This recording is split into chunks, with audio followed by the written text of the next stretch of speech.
Hi friends, அஸ்லாம் வலைக்கம். ராம்நாட்டில் உள்ள ஆரா திண்டுக்கல் பிரியாணி இஃப்தார் பேக் ரிவ்யூ பார்க்கலாமா?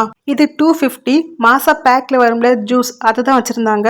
பாக்ஸை ஓப்பன் பண்ணால் நார்மல் மாதிரி லஞ்சுக்கு என்ன சாப்பிடுமோ அதே தான். லெக் பீஸோட சீரக சம்பா பிரியாணிக்கு கொடுக்குற ஆனியன் ரைத்தா, தால்ச்சா, தந்தூரி சிக்கன் ஒரு சின்ன பீஸ் வச்சுருந்தாங்க.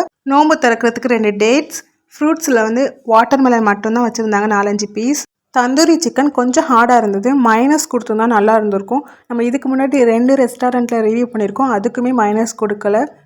காலிட்ஸ் பிரியாணி, அசிமா டின்னர் ரெண்டுலேயுமே மைனஸ் கொடுக்கல, இதுக்குமே கொடுக்கல.